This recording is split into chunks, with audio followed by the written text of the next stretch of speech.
August 26, 2025, Town Board of Estes Park Study Session. Thank you to Officer Harmony Mason for being here for our security. Thank you so much.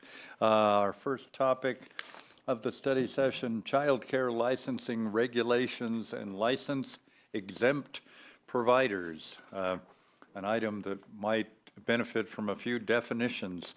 And Carly Bangs will speak to us. Great, thank you for having me.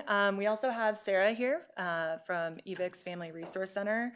She'll be presenting on some of the slides and is available for questions. I worked really closely with Early Childhood Council of Larimer County on drafting the presentation. Unfortunately, Carly, another Carly, was not able to be here this evening. She's coming off of maternity leave and transitioning off that. So, but everyone has been working collectively to work on this presentation. So. To get started, we are going to do some definitions. This is brought to you today in response to some conversations we had about what FFN providers are, what's license exempt, what does it mean to be licensed for childcare, and how are we going to, what eligibility requirements are we going to look at as we are looking at distributing 6E funds.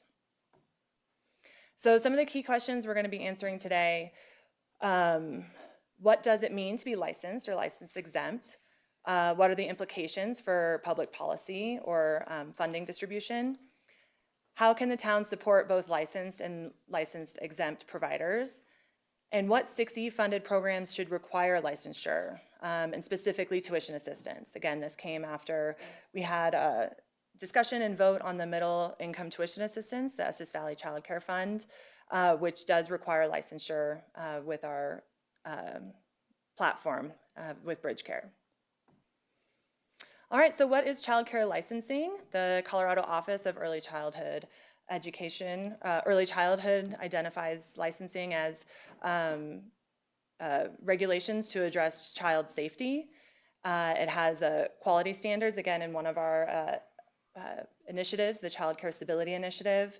There are quality rating levels, 1 through 4, that demonstrate certain criteria that licensed providers have to get to reach those levels. And so funding increases the higher level of quality rating you are, and CCAP also utilizes that and has higher reimbursement rates for that. So that's something that's utilized for a lot of different funding programs throughout the state. Want to be clear that license exempt providers, or FFN, they're synonymous. That doesn't mean that they are not quality. There's plenty of quality care that exists in our community that is unlicensed, but again, there are regulations that utilizes that verbiage at the state. And then again, oversight and regulations. So licensed providers do have regular check-ins, and they have certain criteria that they have to meet on an annual basis, including training and credentials. These are some of those requirements. So facility inspections and safety codes, staff to child ratios. So again, you can only have 3 infants to staff person, and if you've babysat 1 infant, you would hope that more than 3, that would be really challenging. Of course, group size, the health and safety protocols. So you have the fire that has to go through the buildings in your home. There's making sure there's child latches on certain cabinets, all that kind of stuff. There are also requirements for background checks and training, as I alluded to, as well as record keeping and reporting. So attendance of kids, immunization records for the children, all sorts of record keeping for the business side of running a child care center. As I mentioned, the families utilize license exempt care. There's a lot of different ways that a provider could be license exempt. Again, family, friend, and neighbor, FFN, is used synonymously with license exempt care. Usually they're serving, or they're child care providers that are regularly serving 4 or fewer children in a single setting. These providers are often grandparents or relatives, friends, or neighbors who offer a more flexible and affordable option for many Colorado families. More than half of Colorado families depend on FFN providers, making them critical part of the early childhood workforce. Research shows that families of color and immigrant and refugee families are more likely to turn to FFN care providers, as these groups have been systematically denied equitable access to health and education. That's from the state website, and Evix will be up here to talk about what that really looks like for our local Estes Park families. But it is a critical solution and is one of our most utilized providers, specifically for infant. When we only have a handful of infant licensed providers, those infants are getting cared for somewhere. So the Colorado Department of Early Childhood has faced barriers in reaching the Colorado Family, Friends, and Neighbor net providers, and have established a number of mechanisms for ongoing communication and feedback. So there's a lot of things happening at a state, county level. Hey, good. To help provide support for these providers, and we'll go into some existing resources that exist. So again, this is that language from the state website that is the legal definition of what license exempt care means. So if someone was watching 8 children on a regular basis, that would be illegal childcare. So this is allowable, and it's only recently in the last 15 years that even this was deemed legal, which is why it's now called license exempt.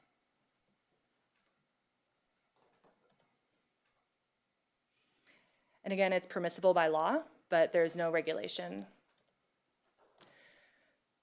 So going through the pros and cons of license exempt care, again, I want to make sure that we understand that there is a critical need that is being addressed by family, friends, and neighbors.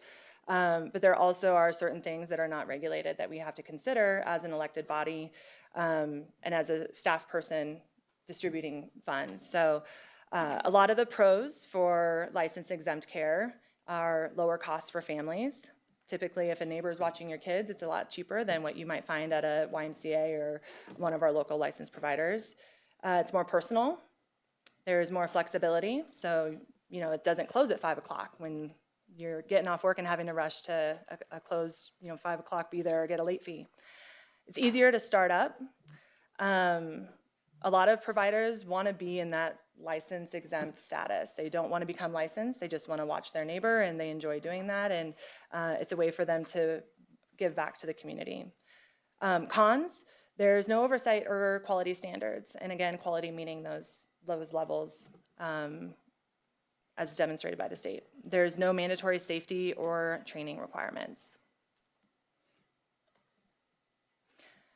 All right, local landscape. Sarah, if you want to touch base on this. This was some data that she recently just brought up. Currently, there's 6 fully licensed providers. 2 of those are facility-based, and 4 are family child care home providers. There's 3 license exempt. Come on up. Oh, it's like, am I talking? I was just going to read the slide while you Read came the on slide, up. it's good. Yeah, 3 license exempt providers, and that's approximately 15 children. So as you notice, that doesn't divide equally, right? There can only be 4 children in a license exempt provider. What you'll find is that flexibility. So like one day they might have 3 kids, and then the next day they might have another totally different number of kids. So that's where those numbers can vary. Go ahead. That's true. That's true.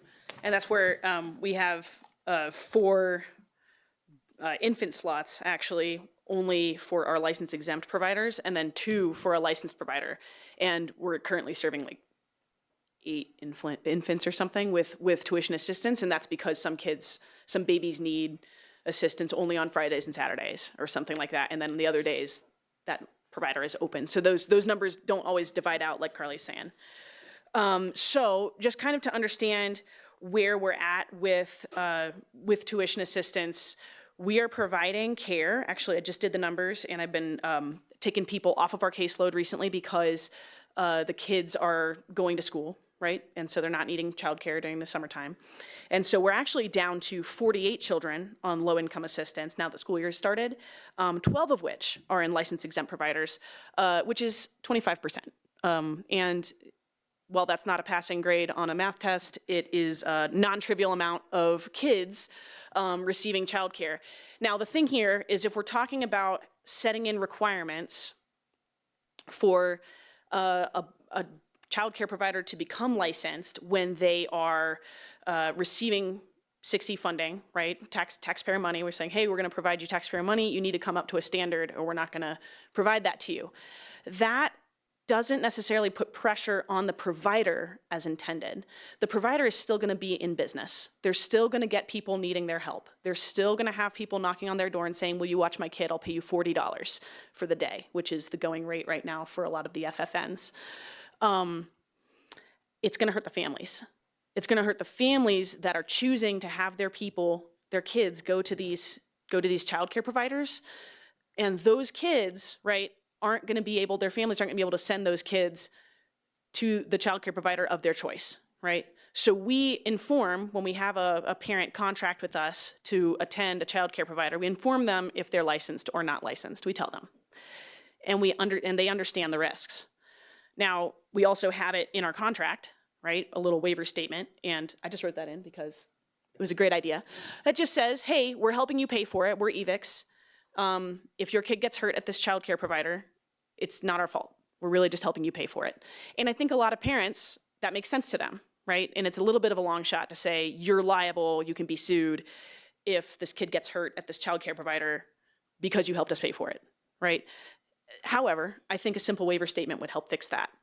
That being said, I want to just reiterate my main point here, and I have data, if you guys want to know numbers about how many of our different licensed exempt childcare providers are in the process of getting licensed, how long it takes to be licensed. I've talked to some of our childcare providers that are licensed and how long it took them to go through the process.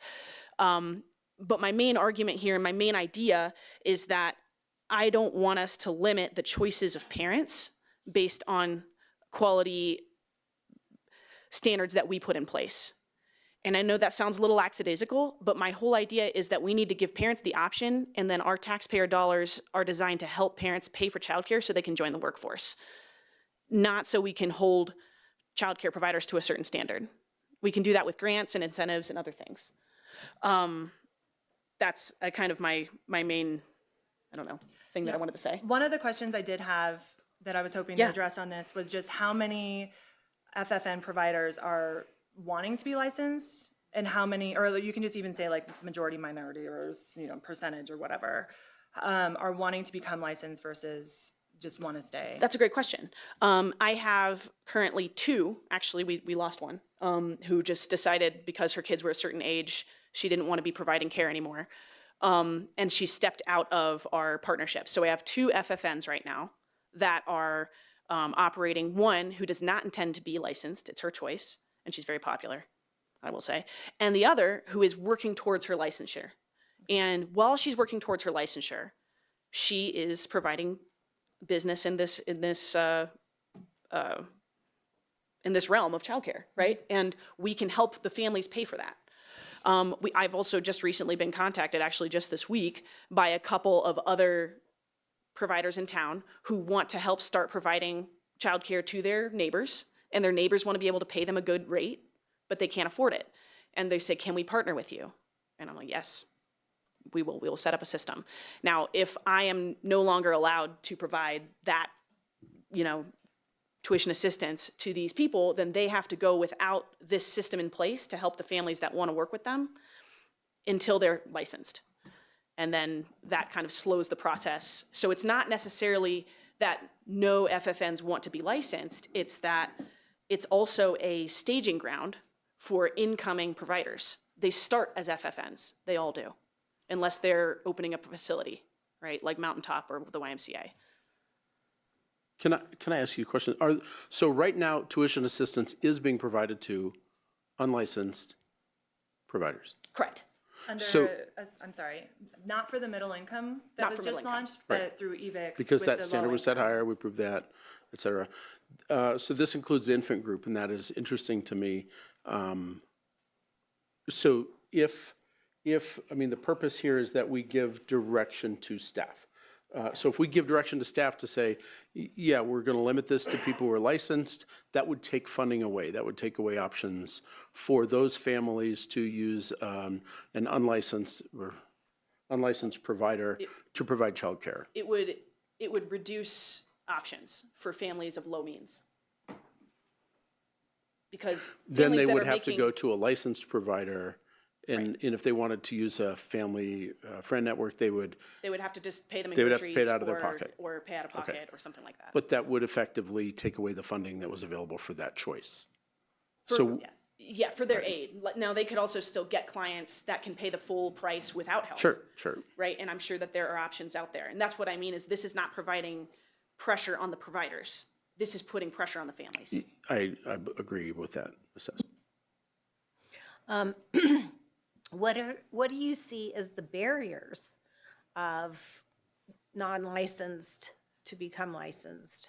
I have a couple more slides that might Okay. answer some of those Okay, questions. But if perfect. we, Thank you. and Sarah will definitely stick around. I want to Yeah. get through this, so we have enough time for questions. Cool. Should Oh, I one- sit down or should I stand? Totally up to you. One question to Town Attorney Kramer first. Is there any liability on the town? We're just providing the funds. So Mayor, I don't think any lawyer will tell you there's no chance of any liability under any circumstances. A lawyer can always start a lawsuit. Exactly. However, I don't see any particular path to liability here for giving funds either on the provider side or on the tuition assistance side. Essentially, we'd have to be joint venturers most likely with the business, and I just don't see that here. We're not sharing in the profits. What we're doing is providing a subsidy, not that different from, say, a tax credit. We wouldn't normally think of that as opening up a pathway to liability. Thank you. Great segue into this slide. So really what we're looking at today is what are the implications for some of this public policy that we're developing. There's funding eligibility for some of our programs. So right now, like I mentioned, the Child Care Stability Initiative is solely based on those quality ratings and requires licensure. That funds operational costs and staff wages. And so that's kind of the criteria that we base that on. We do have providers that are increasing their quality ratings so that they can increase their subsidy through that program. The tuition assistance program, as we've talked about, and then our priority grants doesn't have any licensure requirements. So we do have town-funded programs right now that don't have those requirements. Again, workforce initiatives, anyone that is unlicensed can come and receive funding to support wages for CPR. If you're an FFN provider and you need a CPR class, you're more than welcome to come to the town for those funds. However, as you'll see on the next slide, there's lots of resources that are already in place. Again, just health and safety concerns as we distribute funds to providers. We don't always know what the intentions are of people that are providing care. Whether they're licensed or unlicensed, accidents can happen. And so just thinking through some of those outcomes. And then, again, really just regulatory flexibility versus that quality assurance. To answer how can the town support both licensed and licensed exempt providers?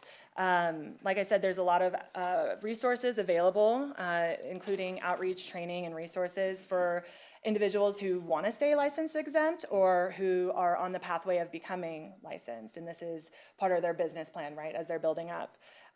There's the PASO program, which is a 15-week program dedicated to training and certifying informal childcare providers. So again, this would be someone who wants to stay unlicensed, but it provides a grant for technical assistance, material grants. It provides CPR and all that kind of stuff so that they're really getting established and they're receiving that funding. There's the FAVIS program that's very specific to the professional and social emotional development for FFN providers and caregivers. Like I said, most of the town grants are available for FFN providers. The two that require licensing right now, I've mentioned.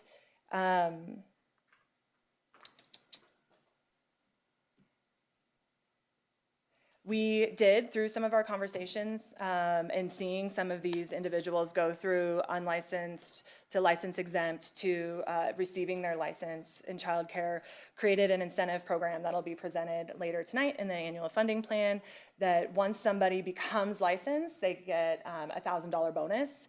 And then they would also have to sign up for a coach through the ECCLC coaching program that really is designed to work people through those quality ratings. And so once they're a quality rating of a level 2, they'd be eligible for a minimum of $5,000 a year for those operating costs through that initiative, the Child Care Stability Initiative. And that builds up based on infants and all of the other things that we looked at last June. So that was in response to seeing some of these individuals become licensed.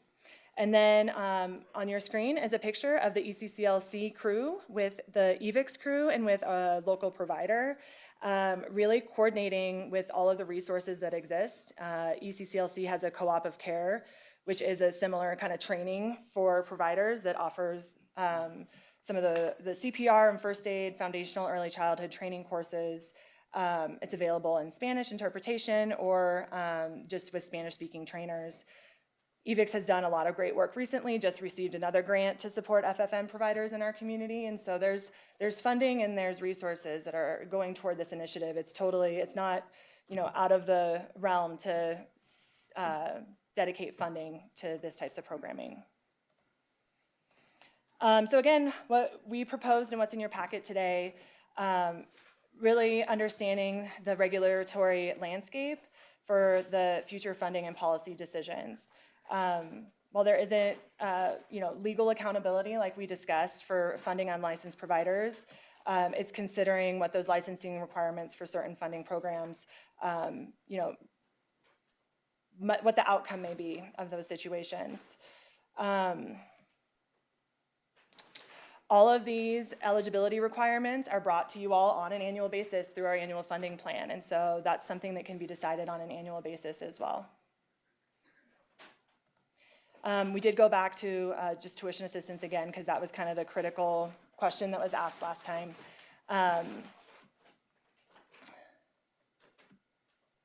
I think however direction we get, we'll want to go back, and we've talked about this, and get some research. There's some frameworks that do exist for tuition assistance that we could refer to. There is some level of regulation that I think I would recommend from a staff level, whether that be through various organization. CCAP does work with FFN providers, but again, there's a certain application and there's a certain protocol that exists with that we would want to really dive into and get some answers to. So, yeah, I guess going back to the questions that we asked, I think we've answered everything. I'll be brief. Okay. I think it does an awful lot of good to have the license exempt available to receive funds, with the liability question virtually off the table. And granted, there can always be frivolous lawsuits. It really is the responsibility of the parent working with that particular provider. And the good I see is much greater than the risk, and the downside from the town perspective, EVIX, and the parents involved, or where the management of the program is. I would be in favor of still allowing funding for license exempt. I have a question and then some thoughts. The question is, do we have any way of telling how many infants or kids under 2 are in the community? We do. That was part of your needs assessment, right? We have that in our needs assessment, yeah. It's gone down significantly. Our birth rates were at about 80 to 90 a year, and I think we're down to about 60. Yeah, he's talking about how many babies are in Estes Park. According to the child care needs assessment. Yeah, come on up, Ruth. All right. According to the child care needs assessment, page 40, back then, we had a waiting list of 6 infant and toddler, 32 preschooler, school-age children, 35, and summer care, 12. That was back then. But right now, I will have to go and look into our, Well, obviously, system and yeah, see, data but- gets old, I get Yeah. that, but, so I'm hearing 16 on the waiting list for under two. So when the needs assessment was conducted, there was a data point that was a wait list. We don't really, that doesn't carry a whole lot of weight, simply because people don't put their kids on a wait list when there's Right. only 4 spots. So it could be more, it's likely more, but, Infant rates have gone down about 30% since 2018. So there's about 60 kids were born in the valley in 2023. but we're not relying on numbers from the hospital to No. support that, are we? It would be someone who gives birth and on their birth certificate had Estes Park as Oh, their. okay. Yeah, Okay, so we're relying essentially on a state database. yeah. Okay. Okay, so I want to kind of go back to 6E and what the community was, I think, saying to us with 6E. And that they were saying, we want more housing for workers and we want more childcare. So when I look at this, I try to think, what is going to create more childcare? And I think it's pretty obvious that the unlicensed providers are going to address the problem that is the biggest problem in our community, which is dealing with infants. And so it seems to me that it's totally consistent with what the community told us with 6E to fund unlicensed childcare providers, because that will address the infant side probably at least more quickly than we can with the licensed providers. So for me, I believe we should provide funding there. And the other thing I would say on the liability side is, basically, and Dan, I think will support this, the more actively you're involved in the process, the more likely you are to be sued. And, with the licensure, you're more actively involved. So, someone can say, well, you missed this. You missed, this in the review that gives them a basis for a suit. So I'm not so sure that it isn't more likely to be sued with licensed than unlicensed. The question is there a difference in quality between the licensed and unlicensed? And that's sort of an unknown. It's very hard to tell. And I think kind of relying on the parents is much the way to go. The parents have a better interest and a better sense of, where their kids are going to be safe than we ever would as a community trying to evaluate, and probably more so even than the state in doing their licensure. So to me, it just makes sense that we shouldn't distinguish between licensed and unlicensed if we're providing funds for childcare, because we're just trying to provide more of it in one way, shape, or form. So that's kind of my point of view on this. It seems like I do understand the desire to build up more capacity through licensure, because I think incentives in that regard are an appropriate way to do that. But our needs are immediate and not long-term on that, although we're trying to build up, a lot of what 6E was about to me was about building a community that lives here and works here and is a community together. And that's a long-term proposition too. And so I wouldn't give up on the incentives either, because I think the incentives are really important to get more capacity here. I think that's what we're seeing, and I want to make sure that that point is brought to the surface of, these 6E funds have made a huge difference in incentivizing licensure. We've seen people go through the programming at EVIX and ECCLC and are motivated to become licensed and Right, make a increase real their quality business out of rating. it too. Yeah. That's another piece It's of it. people are looking at it as a business where they don't have to go in knowing they're going to be living in poverty necessarily. So these 6E funds are definitely doing that work. I I want to make sure everyone has their opportunities, but I also, as we're saying, we want to fund license exempt, that we are also articulating which programs, all programs, or if there's, certain things that should require licensing and some that shouldn't. Just because I'm gonna turn around here and probably need to rewrite some of our programming proposals for next year.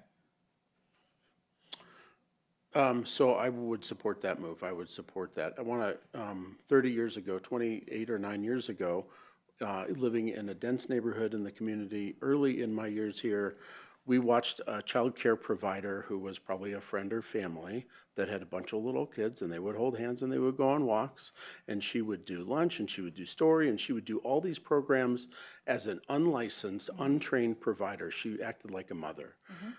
She provided such a high level of care, there was a line to get into her care. And I think that it's okay and that really left an impression on me because it was a business, and she didn't run it, she didn't approach it like it was a business, she didn't do it to make money, she did it because she was good at it. And that was a real asset to our community, and I don't imagine she's still in business doing that because it was so intense with the amount of emotion and love that she would give in that environment. So I think we have a real opportunity to support license exempt providers. I think that we should incentivize, to a degree, something better. But I am not in favor of government regulation and sticking our nose into something that we don't need to stick our nose into. So I will always say, let's not.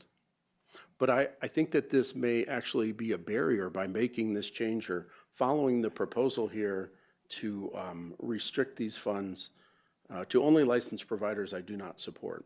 I also want to call out that disadvantages on the proposal we have before us, there are none, and I really think there are some disadvantages to restricting those funds, and that would be limiting families, limiting a family's choice.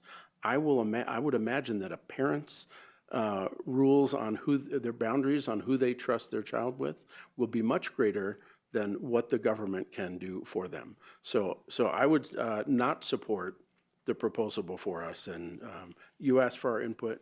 That is mine, and I look forward to seeing some revamped guidelines for the proposal as we move forward into the new year. And it'll only be the Child Care Stability Initiative that would be changed.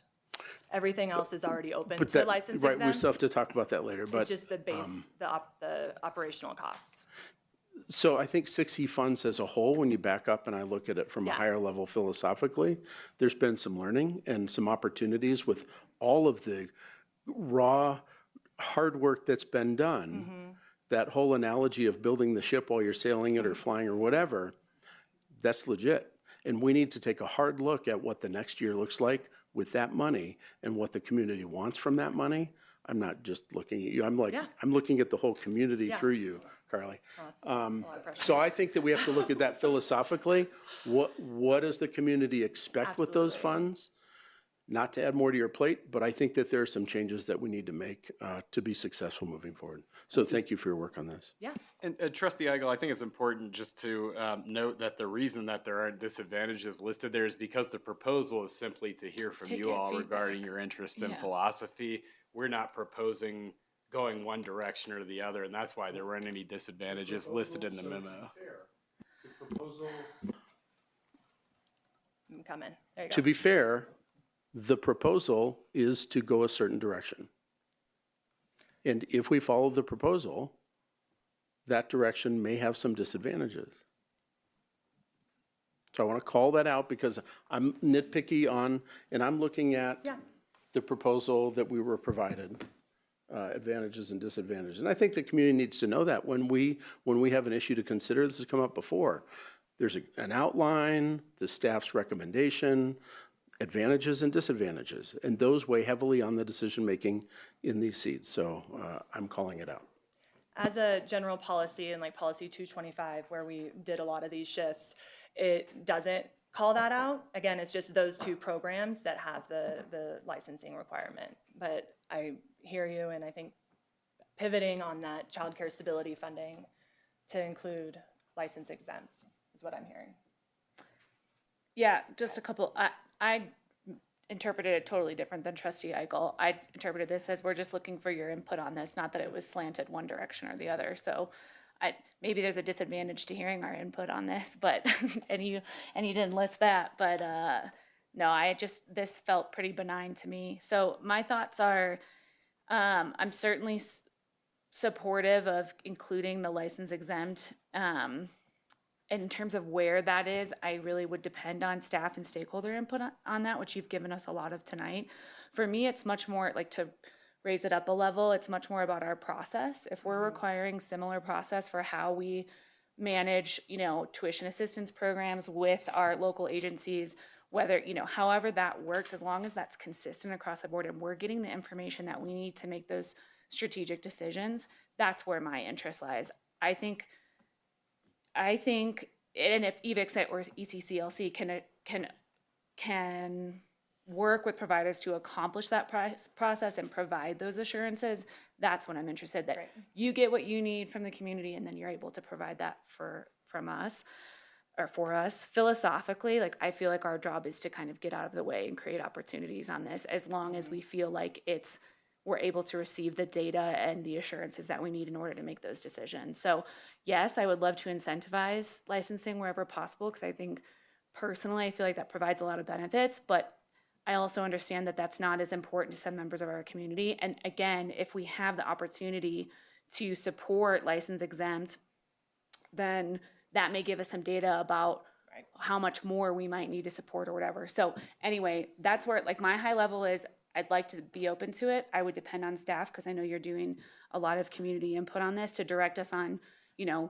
areas where, okay, we're seeing we might need it more here, maybe a little bit less here. Yeah. That's what I would personally be looking for, but I just want to get out of the way, really. We've definitely started having those conversations of what that can look like to organize FFN providers. Again, that's what the state said was one of the most difficult things. Yeah. And again, when we did our cost modeling, and I know I'm over on time, so sorry, Jason.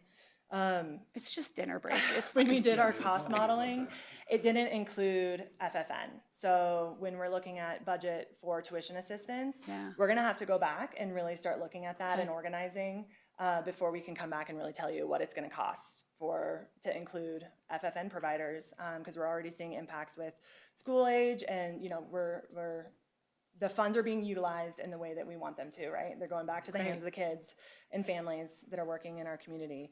We're going to have to gather some data to come back and make some of those recommendations. Understood. Thanks. Just to follow on that note, I would like to see that data on that. One of my little bit of concerns, and the proper term has escaped me, but it's the money given for the daily operation. Mm-hmm. Yeah. Yeah. You used a different term. It was the workforce subsidy, and we evolved into this initiative. And it was really, what that's targeting is increasing the wages of staff at child care centers to be a livable wage. Okay. And I don't have a problem with that for unlicensed. Okay. What I have a little bit of heartache with having them receive funds that, since we're not inspecting, their place isn't getting inspected. We don't know if those funds are actually being put towards what they say they're going to be put towards to care for the children. I have a little bit of problem with that. So if we're going to be giving funds in that respect for unlicensed, I would not agree with that, because I don't think there's any overseeing on that part of it. So as far as wage, I don't have a problem with that, but it's when, hey, I want to put a new playground in, or I need to do this or that. How are we going to know if that's right when there's no inspection? That's the grant. And when we come back, I don't know how we'll come back to look at this in a timely manner to include in the annual funding plan, but we can go through that in more detail. Maybe I have time before the end of the night what my presentation is to update that really quick and hopefully answer your questions about what that initiative looks like with licensed or unlicensed. Yeah, thank you. Yep. Can you go back to the slide on the proposal? Because I thought I heard something, I'm not sure I heard it right, that you're asking only for input as to whether we provide childcare stability funding for unlicensed, but not tuition assistance? Well, both. Okay, Right now, they're already being served with low income. right, Middle income, we require licensure Right. for tuition assistance. That we could adapt and adopt and change with EVICs to My, include my middle only income. point is, I don't see a distinction between those two in terms of whether we provide funding.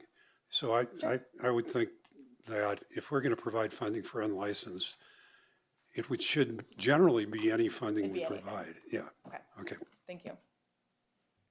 I think I'm on this, it's a hard one for me, because Cindy brought some good points up, but I'm kind of on the, I don't want to say side, but I'm kind of on the Heigl Brown side on this.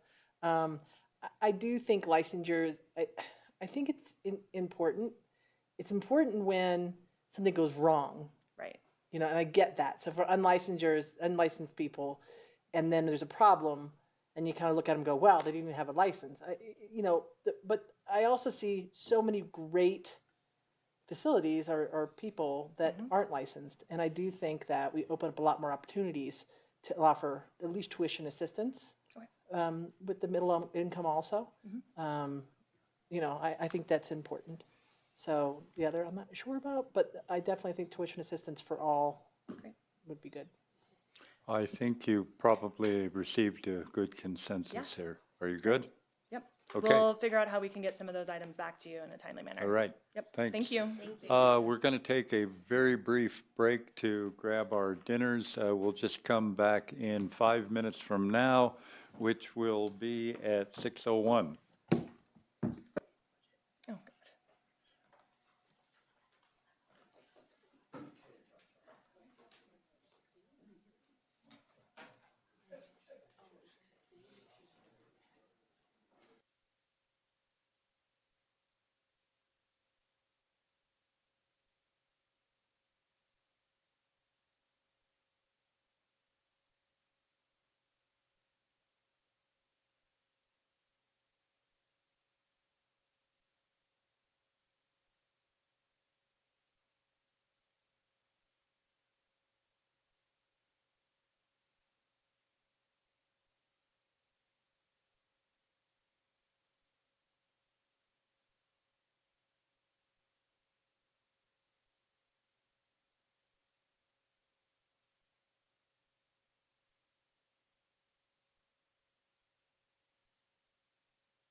Like lighter for a little while. Yeah, you don't need downpour, so it all runs off.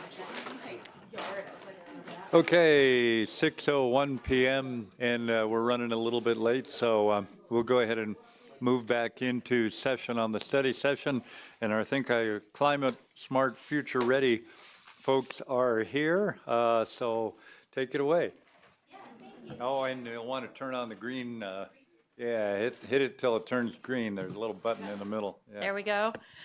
Thank you, Mayor, trustees, for inviting us up from Larimer County down in Fort Collins to come and chat with you this evening. Special thanks to Deputy Town Administrator Dan Wetter for inviting us and being engaged up to this point.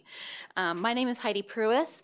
I am the manager for the Office of Sustainability and Climate for the county, and we're going to give you a little bit of background as to why we're here and then what's going to happen next.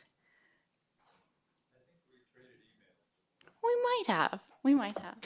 This has been going on for a while.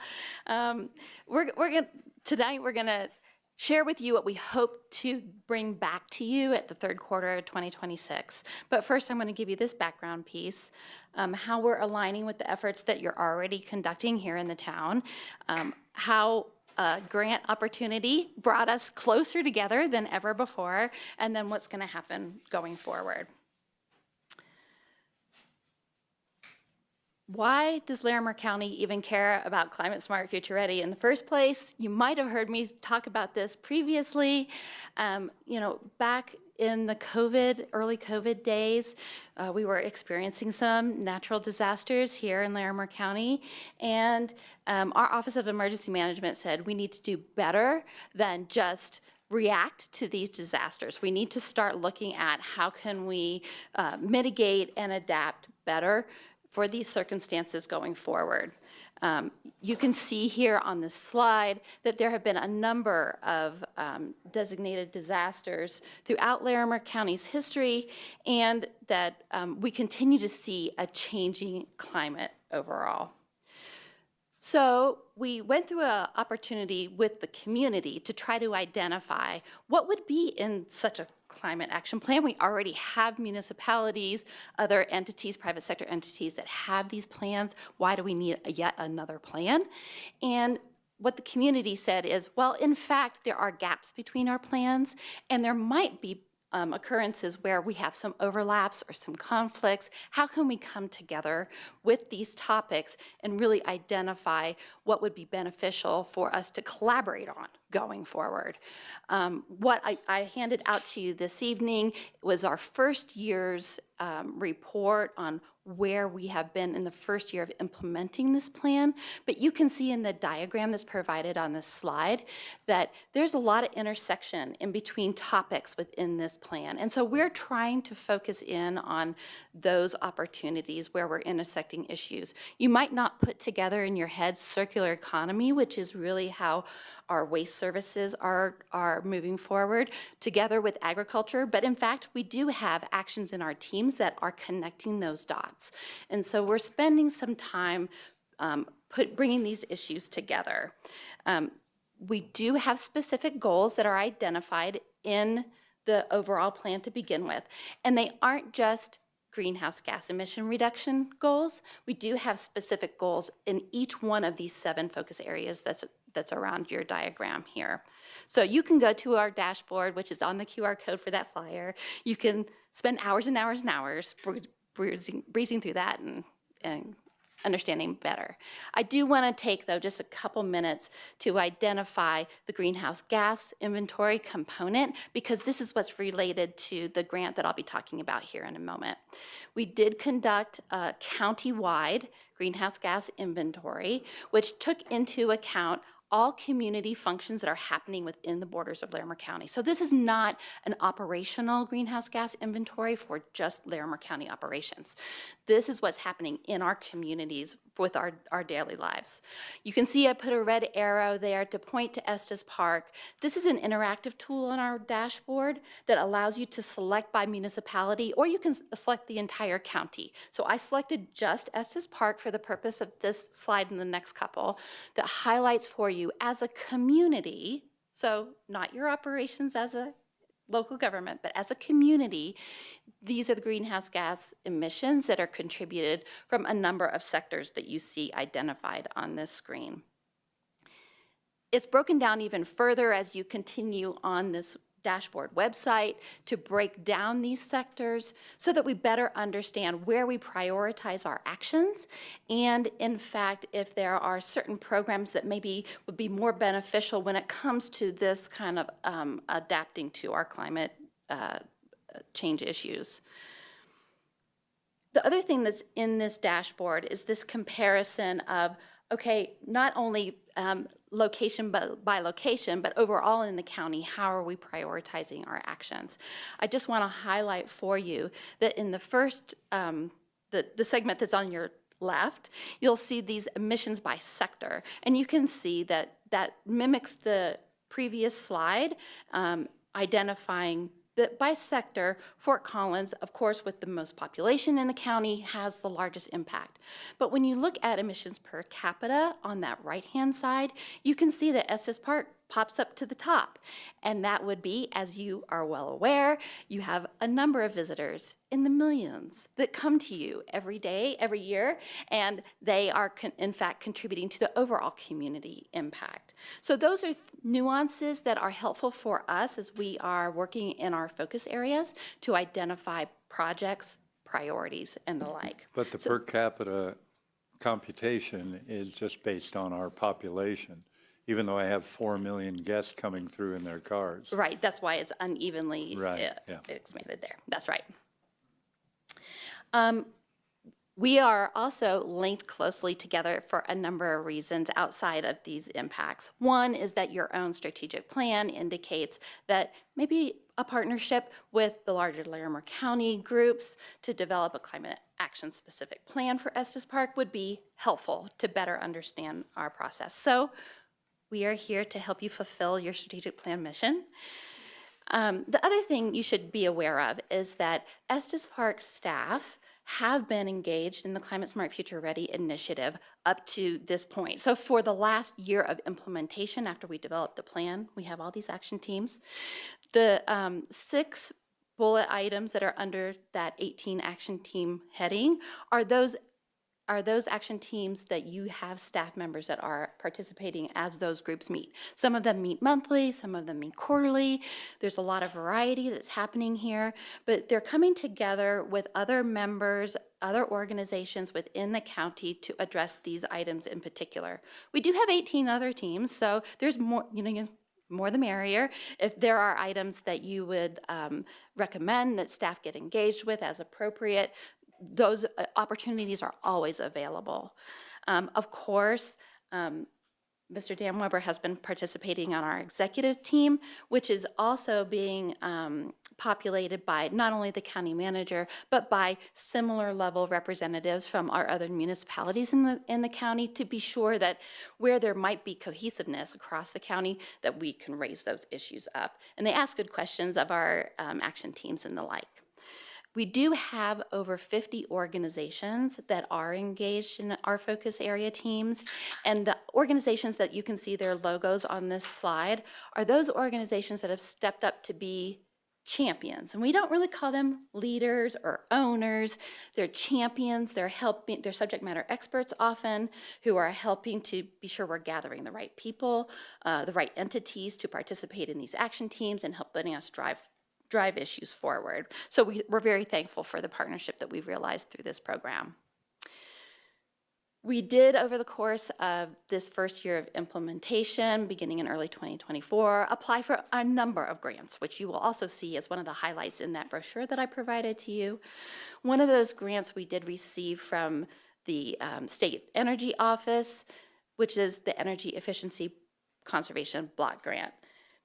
This is a large grant. It's a $350,000 grant. This grant was primarily focused around supporting those action teams. 18 action teams is a lot for me to manage. So I was like, oh, can I have some help, please? That would be very nice. And they agreed, yes, you probably need some subject matter expertise in addition to maybe some branding, maybe some marketing, maybe some outreach materials. How is it that we're bringing technical support to these teams? So that's the largest part of this grant overall. But what we're really here to talk about tonight is on the second side of the slide. And Abby Stapleton, who works in the office that I work in for the county, is going to be championing this effort. There was a component there to that we went out for, like, competitive bid to understand who could support the development of your climate action plan, and Abby's going to tell you all about it.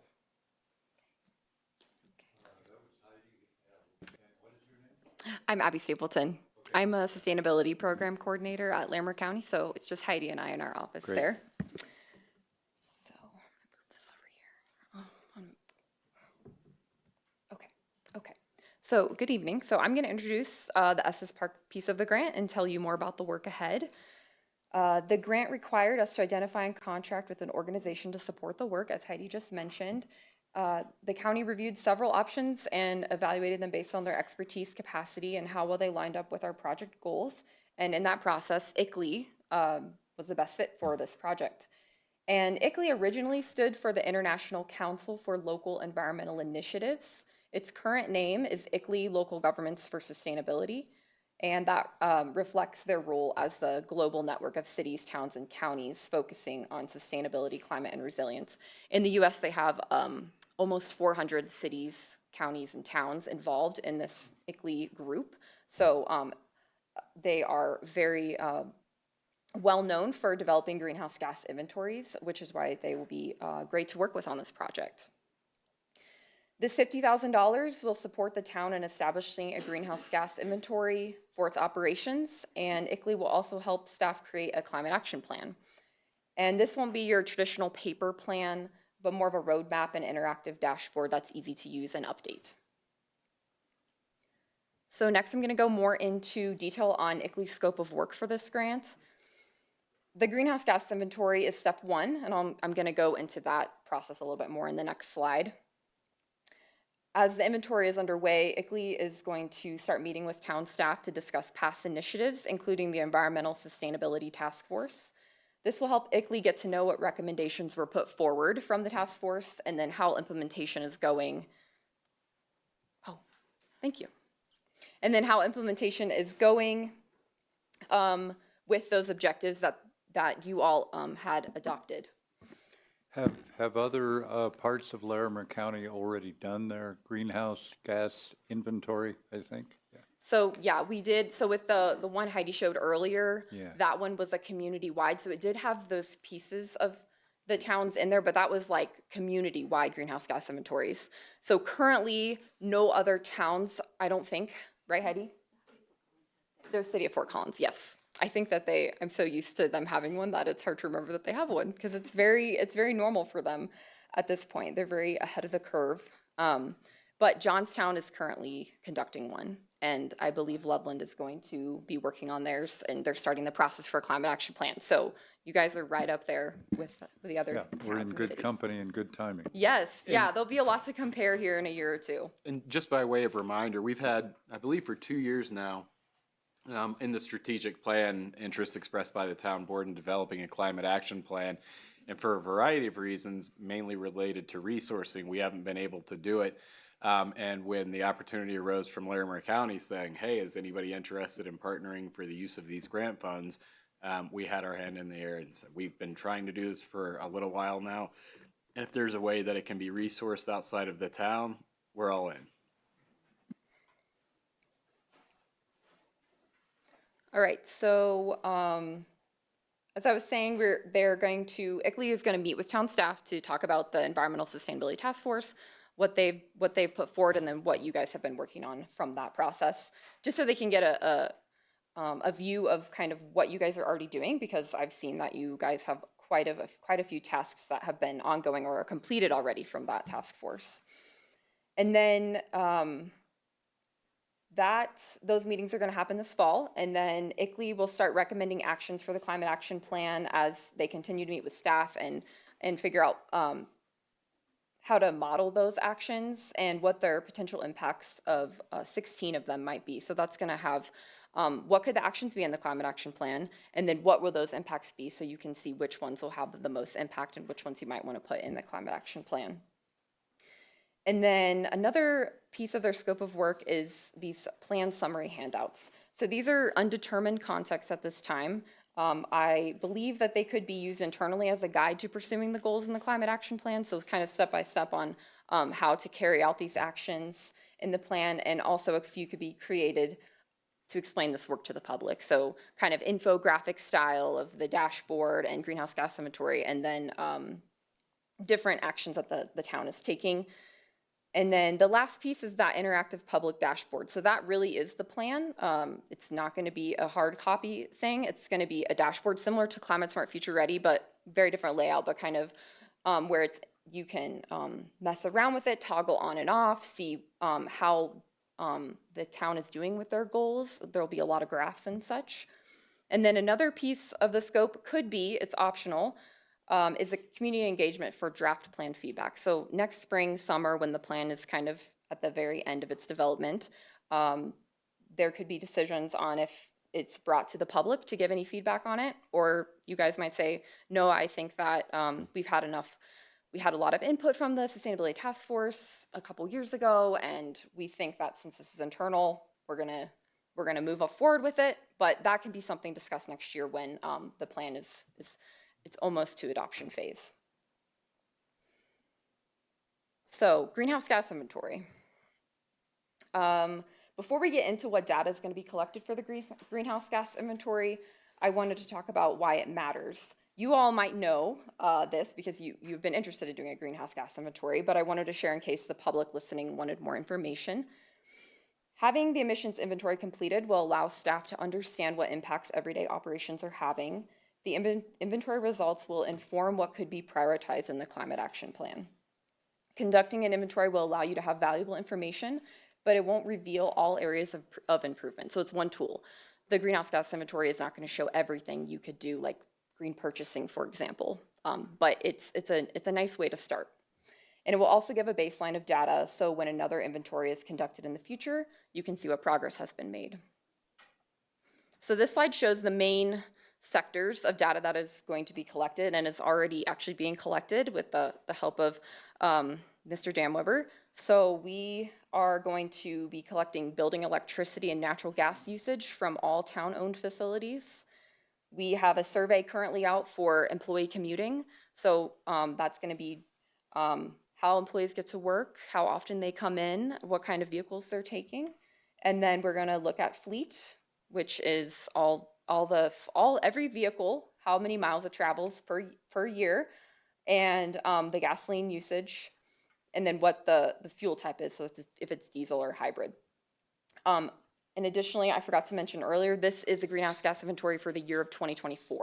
So it's a January through December timeframe snapshot of data. And then the last piece of the greenhouse gas inventory is the water and wastewater treatment. So because the town owns the wastewater treatment plant, that information is going to be included in the inventory. And it looks at the water, the volume of water being treated, and then the resources used to treat that water. So it's all encompassing as possible as we can get with the data that we can find. Abby, just a quick correction there. We own the water facilities, not the wastewater treatment facilities. Okay, good to know. Okay, water facilities. It will still include that, but that's good to know. I think depending on the town, it's different who owns that. Will it include the sanitation districts, though, this measurement?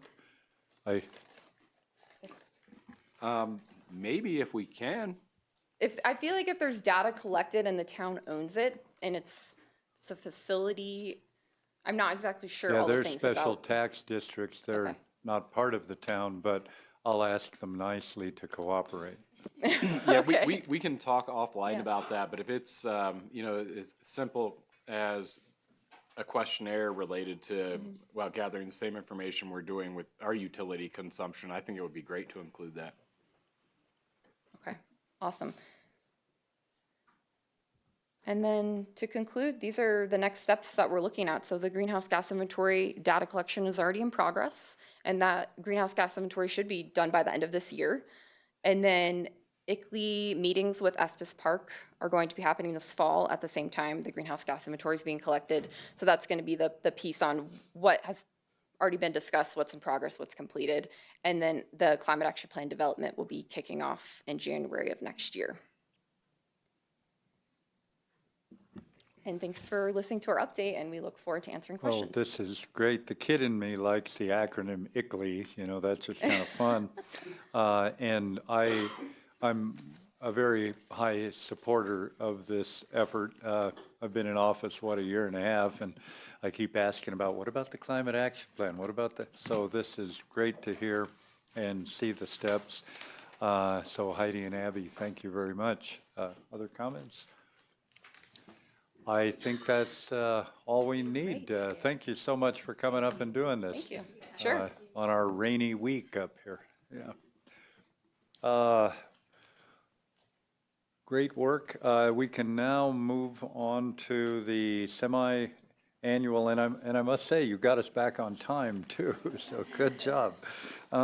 Semi-annual compliance review with board governing policies, policy 110, self-monitoring of the board, which looked like it was about 90% of the packet, you know.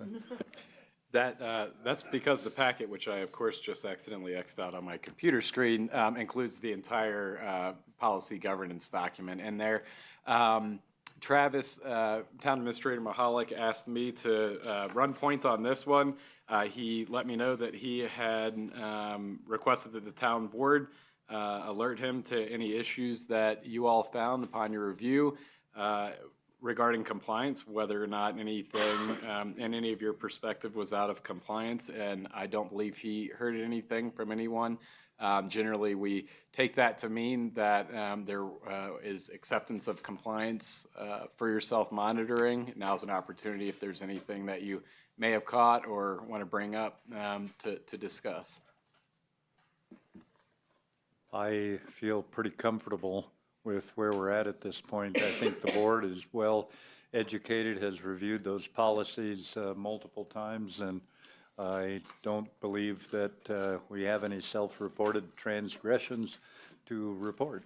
Yeah, this is all about the board and governance then, right? And I presume that in putting that together, if you had had public comment indicating a problem, you would be addressing that as part of it, right? Okay. I just want to make sure. Yes, sir. Just one comment. Why this came up was that years ago, administration had their own policy governance and they would govern it. Everybody else would govern it, but the board was not governing itself. And so I just brought it up that we should be governing ourselves. So it really is about board governance. It's not really about, public comment. It's about how we feel about governance ourselves. This is what it really is supposed to be. Now, if there's a lot of public comment on something, it's probably something that should be addressed. I agree. But it really should be individually that we feel like we should be doing. Yeah, we probably would be the first to know if there's fire and therefore smoke, but if someone else reports smoke, well, yeah, we better look.